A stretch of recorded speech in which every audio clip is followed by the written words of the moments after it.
Aktor Franz Nicholas mengalami banyak cobaan yang mengguncang hidupnya. Berawal dari keluarga yang berpisah, terjerumus dalam pornografi, percobaan bunuh diri, dan hari ini dia menjadi seorang ayah dari 2 orang anak. Apakah Franz telah bebas dari semuanya itu? Welcome to Grace No Limit. Halo semuanya, welcome back to Grace No Limit dengan saya Grace dan di sini ada Justin juga. Dan hari ini kita akan menginterview seorang aktor adalah Franz Nicholas. Hi Franz, welcome to Grace No Limit. Hai Kak Halo. Grace, thank you so much. Hai Justin, terima kasih udah diundang. Thank you waktunya Kak Franz. Thank you juga Franz. Nah kita langsung mulai ya Franz ya. Anda telah berapa lama sih menikah dan berapa anak nih karuniakan? Saya sudah menikah selama 10 tahun, masuk ke tahun ke-11. Udah punya 2 anak, yang pertama Joey, perempuan, itu umur 9. Yang kedua Jared namanya, itu umur 4. Okay, congratulations. 10 tahun itu is not an easy not an easy time ya. Marriage itu kan banyak ups and downs-nya. Nah, tetapi Franz, seperti kita ketahui bahwa kamu pernah sharing di mana kamu itu adalah seorang bekas ya pencandu, I would say addicted to pornography. Boleh nggak sih kita cerita pas kamu masih kecil, growing up? Apakah kamu dibesarkan di keluarga atau environment yang konservatif kah, atau mungkin strict, atau malah justru sangat bebas tentang pembicaraan tentang hal seks lah, tentang hubungan dengan suami, hubungan laki dan perempuan? Pas banget, terima kasih pertanyaannya Kak.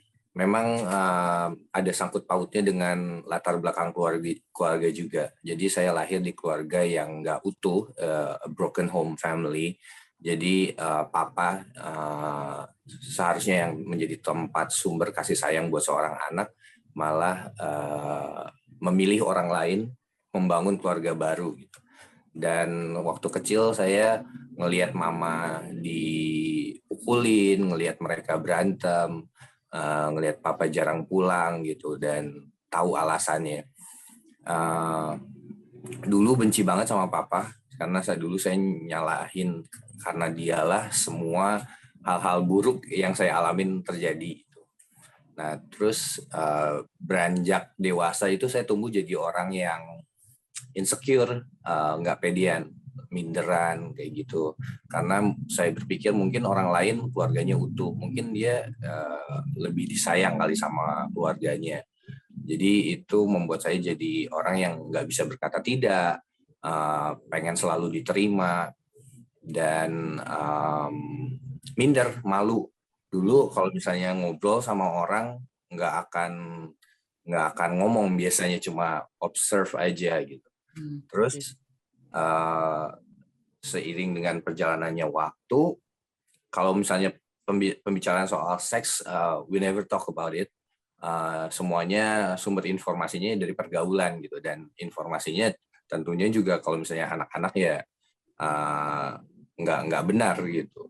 Jadi ya memang ada banyak hal yang membuat saya nggak tahu informasi yang benar tentang seks dan hal-hal di sekitarnya gitu Kak. I see. Kamu kapan sih pertama kali terekspos kepada pornografi? Dari SMP, bahkan mungkin lebih awal dari SD gitu kan. Zaman dulu tuh kita kalau mau nonton film tuh sewa kaset Betamax ya waktu dulu tuh. Dulu tuh sempat ada film-film kayak misalnya film-film yang semi ya, nyebutnya kayak gitu ya. Ada film-film laga yang di tengah-tengahnya ada adegan-adegan dewasa. Dan pernah suatu saat sewa film seperti itu, kita nggak tahu, tapi ternyata adegan seperti itu ya. Namanya anak kecil ya, nonton itu ya ditontonin aja. Dan itu akhirnya di SMP temenan sama orang yang cowok-cowok gitu yang menganggap hal itu sangat biasa gitu. Jadi akhirnya semakin meningkat kenakalannya. Benar-benar. Memang sih kalau kita pikirkan ya, kan kamu kan masih puber, pas kamu bilang SD itu masih masa-masa puber. Dan ya jujur aja ya, banyak anak-anak laki-laki, dan mungkin juga ada beberapa perempuan, banyak laki-laki lah ya. Pasti kan juga memang pengen tahu dan nyari media-media atau informasi dari teman-teman sekitar. Biasanya kan di Indonesia atau di Asia itu kan jarang ngobrol sama orang tua tentang hal ini. Zaman dulu ya, kalau zaman sekarang mungkin beda kan ya. Nah, ketika kamu mulai terpapar nih tentang pornografi dan teman-teman sekitarnya, kamu tadi kan bilang bahwa ini satu hal yang normal ya, karena anak-anak semua kerjakan demikian ya kan. Nah, kamu pernah nggak sih pas kamu bertumbuh ya dari saat pertama kali terekspos itu merasakan bahwa ini pornografi walaupun normal, tapi kayaknya saya merasa kayaknya ada sesuatu yang kayaknya ini nggak benar, ini bukan sesuatu yang seharusnya saya kerjakan. Ada nggak hal demikian dalam pikiran kamu? Ada Kak. Dulu pernah suatu saat saya, jadi teman saya ngomong sesuatu itu kata-kata apa, terus saya ulang di rumah gitu. Jadi it's a very bad words, kelaminnya wanita gitu. Dan saya nggak ngerti pada saat itu, saya ulang di rumah itu. Dan mama saya yang dengar, dia langsung bereaksi, itu saya ditampar gitu. Saya ditampar dan saya kaget karena saya nggak tahu itu sebenarnya nggak boleh diucapkan gitu. Pada saat itu nggak dikasih penjelasan juga. Tapi itu awalnya. Tapi sebenarnya tanpa itu pun, sebenarnya kita kan diciptakan satu image ya sama pencipta kita, sama Tuhan kita. And we are created for purity. Kita diciptakan untuk hidup kudus gitu. Sesimpel kita minum air aja. Kalau misalnya misalnya gelas, kita dikasih tanah gitu, dikasih tanah sesendok aja. Pasti Kak Grace sama Justin juga nggak akan mau minum kan. Oke, kalau misalnya tanahnya dikurangin setengah sendok, tetap aja kan nggak mau minum. Oke, sedikit aja, misalnya cuma sejumput gitu. Tetap aja kan kita nggak mau. Kita memang dibuild for kekudusan gitu. Dan memang salah satu alasan kenapa saya terikat dengan pornografi, saya suka melihat pornografi pada saat itu adalah karena memang it feels good. Ada kenikmatan yang didapatkan pada saat itu. Tapi setelah itu ada rasa bersalah, ada rasa tidak pantas, ada rasa shame, ada guilt gitu. Well, dan sekarang setelah tahu gitu, memang dosa tuh enak, tapi Tuhan tuh lebih enak loh. Tapi Tuhan lebih enak karena kalau misalnya setelah melakukan dosa ada guilt, ada shame yang kita rasakan, tapi kalau misalnya ikut Tuhan, ada damai yang walaupun di tengah badai pun damai itu nggak pernah hilang. Setuju. Menurut saya itu bukan cuma pornografi tapi semua dosa ya. Kayaknya memang sama cycle-nya demikian ya kan. Frans, saya pernah zaman dulu banget sih, pernah baca buku non-fiction tentang pornografi and porn industry ya kan. Di mana dikatakan bahwa seseorang ketika dia nonton porno nih contohnya ya, pertama-tama mungkin yang masih mild oke. Tapi tambah lama itu dia yang itu hal tadi yang dia nonton tuh udah nggak bisa memuaskan dia.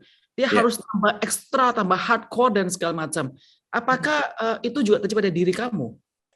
Iya Kak. Jadi saya juga pertamanya awalnya nggak percaya kalau misalnya nonton pornografi itu bisa bikin kita addicted gitu. Tapi setelah belajar, setelah tahu, menyadari ternyata pornografi kalau misalnya kita nonton, ada bagian dari otak kita yang menghasilkan kelenjar yang bikin hormon yang bikin kita senang itu. Iya, maksudnya setiap kita nonton pornografi ada kelenjar yang menghasilkan hormon yang bikin kita senang. Dan kalau misalnya kita nggak nonton, kita nggak senang gitu. Jadi akhirnya pengen nyari terus itu gitu, supaya kita senang. So basically it's drugs gitu. Jadi pada saat itu otak rusak sebenarnya, bahayanya pornografi. Jadi kita juga nggak bisa ngambil keputusan yang dengan baik lagi karena ada bagian otak dari yang kita rusak. Tentu it will escalate gitu. Jadi dari yang pornografi yang semi gitu, yang awalnya masih yang mungkin hubungan seksualnya masih dalam tahap yang normal gitu, makin lama makin violent, and then sampai hal-hal yang sebenarnya nggak logis ya dilakukan oleh satu orang ke orang yang lain gitu. Karena kan kalau misalnya kita ngomongin pornografi, logikanya sebenarnya sangat dibalik, kok disakitin tapi dia malah seneng gitu, atau misalnya you saying bad words to other people gitu. Dan ini kan kalau misalnya buat anak-anak yang tidak ngerti atau orang yang tidak ngerti mungkin itu normal. Jadi itu cara kita melihat seks menjadi berbeda gitu. I see. Kebayang kalau misalnya itu dilakukan sama pasangan yang kita cintai, Sure. enggak. Kamu kan sebelum menikah pasti punya pacar sebelum istri kamu sekarang ini kan. Apakah pornografi itu menjadi alasan kamu putus dengan pacar kamu sebelumnya? Enggak sih, Kak. Enggak ya. Tapi mengganggu ada pasti mengganggu. Mengganggu cara melihat saya dengan lawan jenis, iya, karena pasti saya menginginkan pengen coba minimal menginginkan hal yang seksual dari lawan jenis pasangan atau pacar. Ketika Anda menikah dengan istri Anda, dia tidak tahu kan penyakit ini? Enggak. Jadi sebenarnya saya baru tahu ini adalah sebuah masalah karena awalnya saya malah jatuh cinta sama dosa saya, malah belain dosa saya pada waktu itu. Jadi pada tahun 2014 saya nikah tahun 2010, jadi tahun keempat, tahun kelima pernikahan saya tuh hidup saya tuh lagi enak-enaknya. Saya lagi bawain satu program di TV, program entertainment show. Terus saya juga setiap minggu pasti ada salah satu judul FTV, kayak TV movie gitu. Jadi dalam sisi keuangan hidup saya enak banget. Nah, di tahun 2014 tiba-tiba yang TV movie ini berhenti datang proyeknya. Nah, saya datang dari keluarga yang sederhana. Pas pertama kali pegang uang tuh agak norak, Kak. Jadi beli ini, beli itu, terus cicil sana, cicil sini gitu. Jadi begitu ada satu pengeluaran yang tiba-tiba hilang, akhirnya mulai nggak sesuai nih, pengeluaran lebih besar daripada pendapatan. Jadi akhirnya tabungan tuh makin lama makin sedikit, dan karena nggak ada kerjaan itu hilang, akhirnya banyak di rumah. Dan karena banyak di rumah, akhirnya saya baru sadar ternyata pernikahan saya tidak seindah yang saya bayangin. Karena banyak di rumah, makin deket kan makin banyak gesekan ya. Dulu kalau misalnya saya pikir saya udah bikin istri saya bahagia dengan ngebeliin apa yang dia mau, tapi ternyata dia itu cuma kayak pengalih perhatian aja. Jadi kami tuh kalau diem-dieman udah biasa banget, silent treatment pada waktu itu memang ya udah, emang gue juga males ngomong sama lu gitu. daripada ribut gitu kan, berantem nggak pernah selesai, maksudnya karena capek berantem aja. Dan pada waktu itu sampai pada satu titik istri saya minta cerai. Kami udah waktu itu masih anak yang pertama. Ada suatu malam kami udah pisah kamar, and then saya malam-malam itu merasa itu adalah titik terendah dalam hidup saya, dan saya ngelihat pisau tuh, Kak. Saya ngelihat pisau, and then terlintas pikiran untuk bunuh diri. Karena pada saat itu saya evaluasi, karir ternyata nggak bagus juga, karena pekerjaan yang awalnya saya pegang kuat sebagai salah satu sumber kehidupan, malah ternyata nggak bisa dipegang juga. Pernikahan mau cerai, anak yang sangat saya sayangi pasti akan diambil sama mamanya karena dia masih di bawah umur. Kehidupan rohani juga saya nggak terlalu dekat, saya cuma berdoa kalau misalnya ada maunya aja. Terus and then ya mau apa lagi yang bisa saya pegang gitu, karena rasa sakitnya udah mulai ilustrasinya adalah kalau misalnya kita nyelam di dalam air kan makin lama makin sesek ya. Tapi kalau misalnya kita berenang, kita tahu kita bisa ke atas dan kita ambil oksigen dan semuanya lega. Tapi kita nggak bisa ke atas dan makin lama makin sesek, and then mungkin lebih baik kalau misalnya udah kali ya. Misalnya kita mungkin kalau mati rasa sakitnya udah nggak ada lagi gitu, sesaknya udah nggak ada lagi. Itu yang kepikiran pada waktu itu. Tapi anehnya, puji Tuhan, aku percaya itu semua pekerjaan Tuhan. Pas lihat pisau, saya malah ketiduran. Jadi lihat pisau tidur. Aneh banget ya, lihat pisau tidur. Padahal saya salah satu yang tidurnya lumayan pagi pada saat itu. There's so many sleepless night gitu. Aku orangnya mikir banget, jarang cerita sama orang. Jadi semuanya dipendam sendiri. Tapi pada waktu itu tiba-tiba tidur, and then besok paginya istri saya udah keluar kamar dan saya lihat anak saya ada di kamar gitu tidur. Mestinya kalau misalnya lihat anak kan eh, kita jadi tahu ya, oh ada satu alasan untuk hidup ya, setidaknya ada orang yang bergantung sama saya gitu. Tapi ini enggak loh. Mungkin itu sebabnya kenapa kita bangun tidur jangan lihat handphone terus ya. Jangan handphone langsung gitu. Saya lihat anak, kepikirannya apa coba? Pengen pamitan.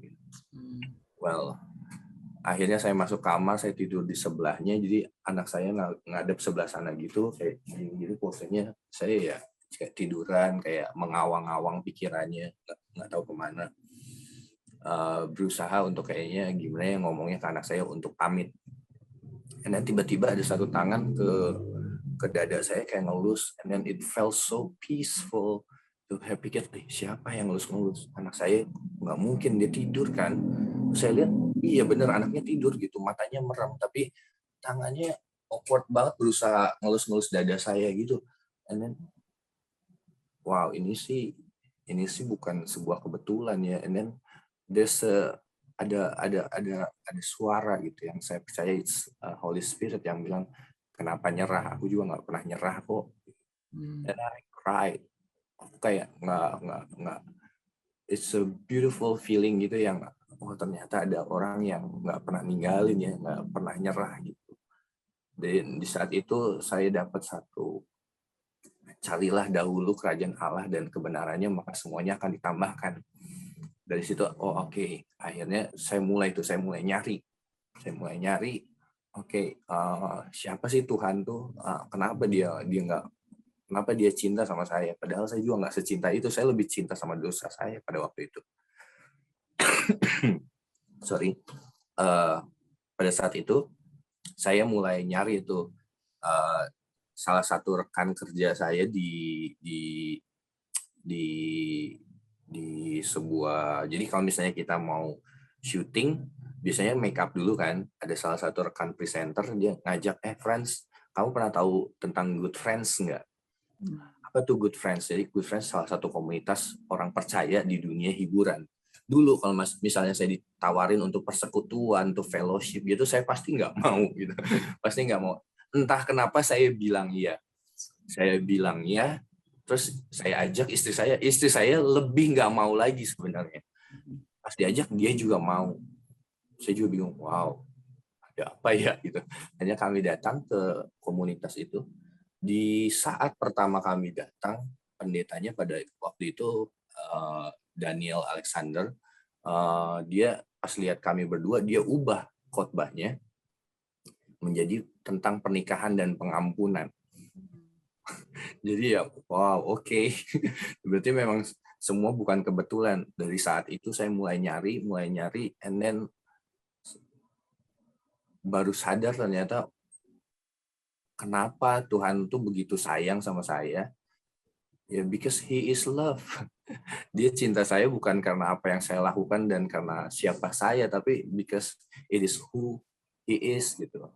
Dan karena begitu disayangnya, akhirnya saya juga jadi jatuh cinta sama dia gitu. Pernah nggak ngalamin gitu, disayang begitu rupa, akhirnya jatuh cinta sama pribadi itu gitu. Dan biasanya kalau misalnya kita jatuh cinta sama seseorang, kita berusaha menyenangkan dia kan, kita bisa berusaha melakukan apa yang dia suka gitu. Kalau misalnya istri saya sayang sama istri saya senangnya saya wangi, dan saya berusaha wangi, saya mandi, saya pakai perfume, dan sama juga sama Tuhan. Dulu saya senang banget saya senang banget kayak masuk jalur busway. Masuk jalur busway dan saya ketawain gitu orang yang macet-macetan. Wah, polisi kan kadang-kadang aja adanya. Misalnya kalau hujan, polisi mana mau hujan-hujanan gitu. Pinternya menurut saya itu cerdas. Ya. Tapi sekarang saya begitu mau masuk jalur busway gitu, saya sekarang jadi mikir gitu. No. Kalau misalnya saya masuk jalur busway, pasti Tuhan sedih. Saya pasti jadi batu sandungan untuk orang lain gitu.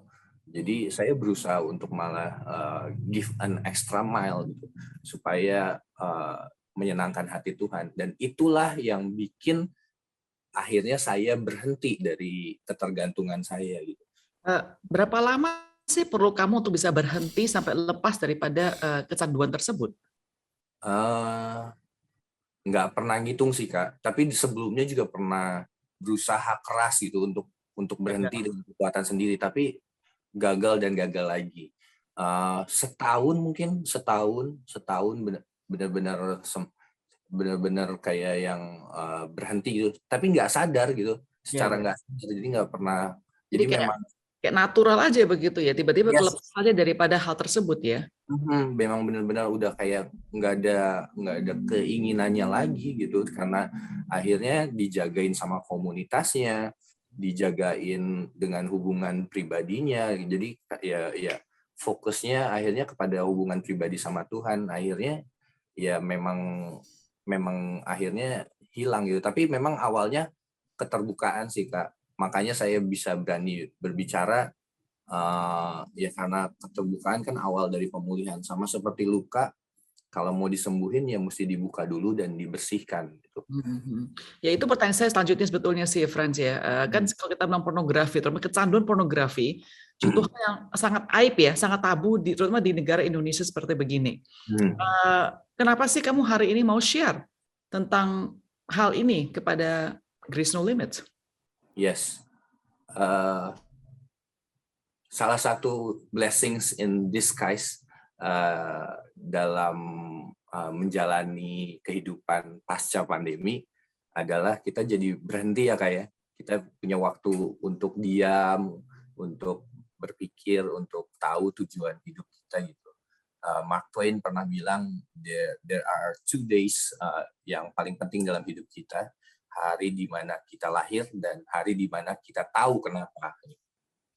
Dan karena itulah saya sadar ternyata salah satu tujuan yang diberikan kepada saya adalah untuk cerita sebenarnya. Cerita mengenai kebaikan Tuhan.